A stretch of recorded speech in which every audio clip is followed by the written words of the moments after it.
Whatever he says now, you know it wasn't his true actions then. I had a ball boy threaten to kill me. I'm gonna stick it to everybody and shove it up their face. Oh, there's a swing by O'Neal, and they got a Bruja. These are the dirtiest moments in NBA history. And first up, it's the time fans tried to kill a player. But interesting, Paul Pierce. Somebody throws something onto the court as Bryant is shooting a foul shot. Did a fan just throw a vodka bottle at a player? Man, that is stupid. But not as stupid as the dirtiest player in NBA history. See, it all started with a beef between Zaza Pachulia and the San Antonio Spurs. Foul. Stop and pop, and a foul is called. And well, it didn't end there. If anything, it just fueled the hatred even more. Because Zaza wanted to do more than fingering another player. Ooh, Danny Green. Pachulia, Green felt was doing something to him while he was on the ground. Yeah, bro took things too far. See, in 2017, Kawhi had a season of a lifetime. That was all gonna change if you ask Zaza. Up that sneaker and get out there. Leonard fires from the corner. And Leonard goes down again. And he's in pain again in front of the Spurs bench. Nah, this man pretends he's innocent, but we all know he's guilty. He broke one of the NBA's most precious rules. Defenders aren't allowed to jump into the landing space of an airborne shooter, although what happened at the end of the game, no one could have expected. Without Kawhi, things started to unravel quickly, and the Spurs' 21-point lead turned into this. Curry pulls back, Aldridge picks him up. Curry on the drive, throws it up, shot, bounces around and drops through. These dudes really blew a 25-point third quarter lead. So Max Kellerman decided to put Zaza on blast. The reason that rule is in place is for safety. And when you know that guy has that specific injury and you pay no attention to that rule, well, then we can't sit here and say he wasn't trying to knock him out. That's obviously a benefit to them. Yeah, this situation was getting more heated by the minute. But Greg Popovich was about to bring the Heat to a whole new level. And this particular individual has a history with that kind of action. You can go back and look in Dallas games where he got a flagrant 2 for elbowing Patty Mills. The play where he took Kawhi down and locked his arm in Dallas.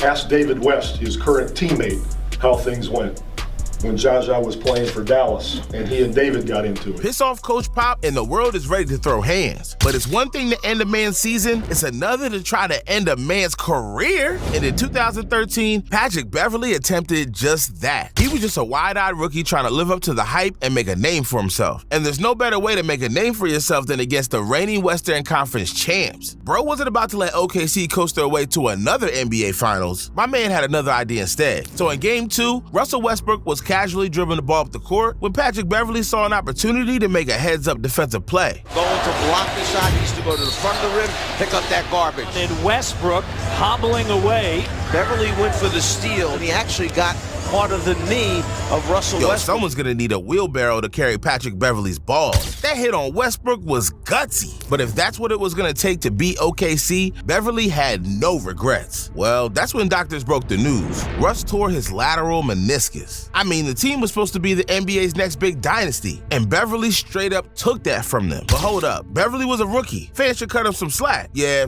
enough with that crap. I had a ball boy threaten to kill me. Over? The Russell Westbrook injury. I go back to Houston, I practice, and I'm my first fucking year in the NBA. I don't even know what the fuck's going on. I don't even know, what the magnitude is of OKC. I'm just trying to win a fucking basketball game. Kevin McHale goes, hey buddy, just watch out for the media. I'm gonna media. Yeah, story has it, Westbrook's out. Out, what happened? Yeah, he tore his meniscus. Damn, what the fuck happened? I don't even know what happened, right? So they made the big story, the play, blah, blah, blah, blah, blah. I get to OKC the next game. Police officers in front. They put a police car in front of my house in Houston. I get to the hotel. I'm on the floor by myself. Police guy at the door. I'm looking. I'll go out in the morning for tea or coffee like a Starbucks. Police guys with me. They passing out papers of a young guy's face on it like this big. He threatened to kill. All the shit was real. You think that this would scare the bejesus out of Beverley, but if anything, it created a monster.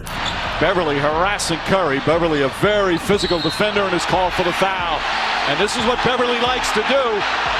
Play very physical. A technical foul has been called. Yeah, this dude was going after all the point guards. Steph Curry, Russell Westbrook, even the guys from the retirement home. Oh, what? I mean, That's as unsportsmanlike as it gets. Patrick Beverley losing control. But through it all, Patrick Beverley never lost sight of his first ever foe. Just because he hurt Russ once didn't mean the job was finished. Off to Philadelphia tomorrow. Ball's kicked away at the floor.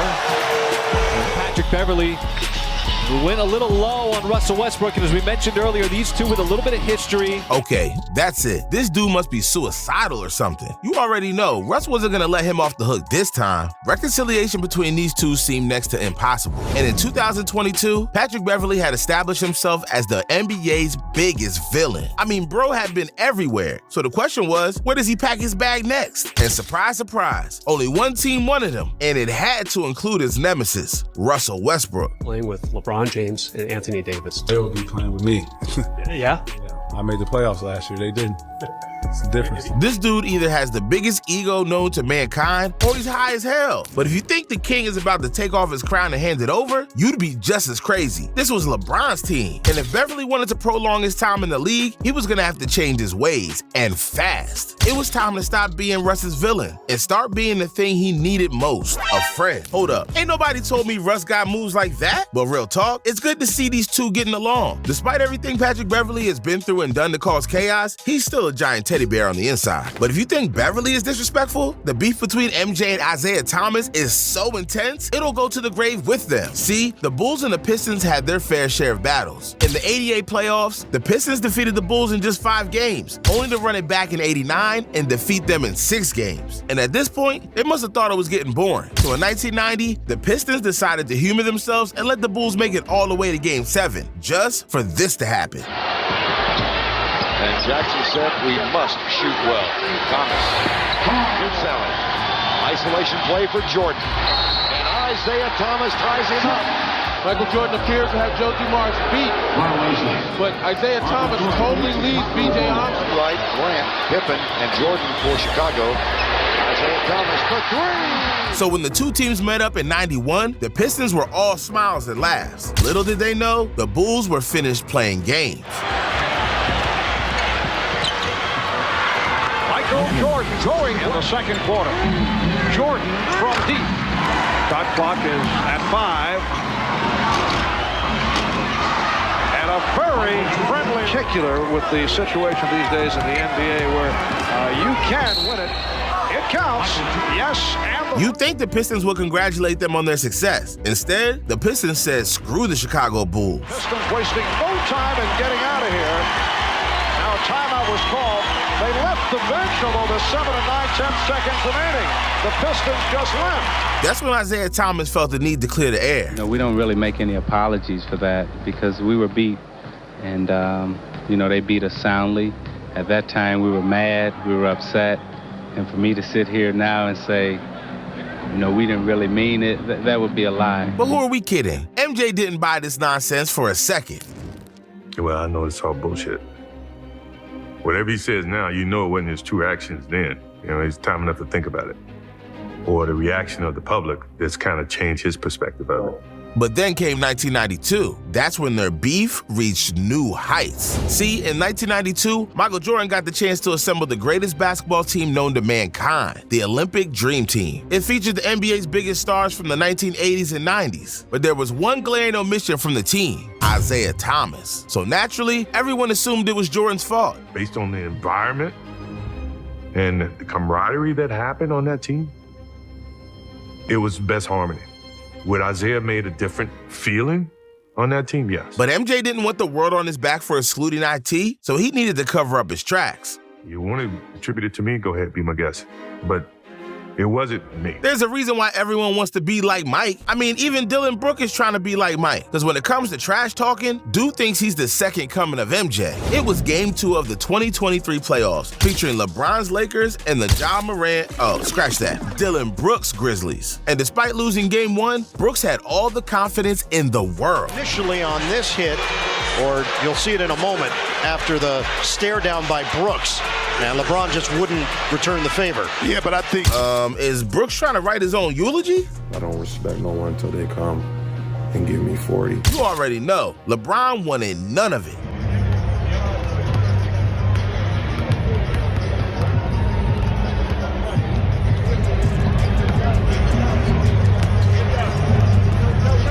was all setting up to be a legendary Game 3. That's if Brooks could last more than 17 seconds in the second half. Brooks on the reach, connecting with LeBron's midsection. It has been determined that the contact by Brooks to James is unnecessary and excessive. He's been issued a flagrant foul penalty too and has been ejected from the game. Wow. First, he's calling LeBron old. And now he's trying to give this man a vasectomy? How's LeBron gonna respond this time? See, LeBron may have been pretending to be the bigger man, but deep down inside, you can see this man was fuming. Best season life experience. I have a lot of them. I don't want to talk much more. Tomorrow's gonna be a great game. I'm not here for the bull. I'm ready to play, and that's it. I appreciate it.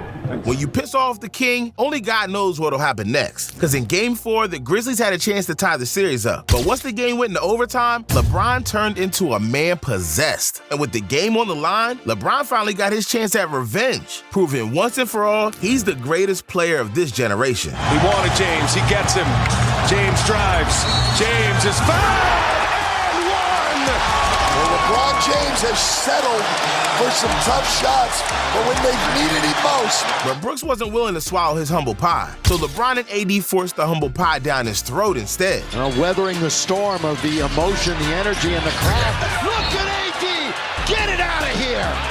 And it was at this moment that the entire world knew this series was over. But that would soon be the least of Brooks' concerns. Now, the question was, is Bro signing with the Shanghai Sharks or retiring? And the theories weren't far off. He joined the Guangdong Dragons, aka the Houston Rockets. And that's when this happened. The Memphis Grizzlies told Dylan Brooks, you will not be returning. Under any circumstances. I know exactly what happened. You get a little bit of money, you start feeling yourself. You get some ice, you start feeling yourself. You play with John Morant, you're feeling yourself. And a lot of times when you feel yourself, you forget about yourself. And then he didn't play well enough to be acting like that. So now he's either going to be out the league or he's going to have to check himself before he wreck himself. Out the league? You will go as far as to say out the league? Yeah, he's not athletic. He ain't jumping out the gym. And his jumper ain't like that. I've seen a lot of memes. They say him and Dwight going to be dominating in Taiwan next year.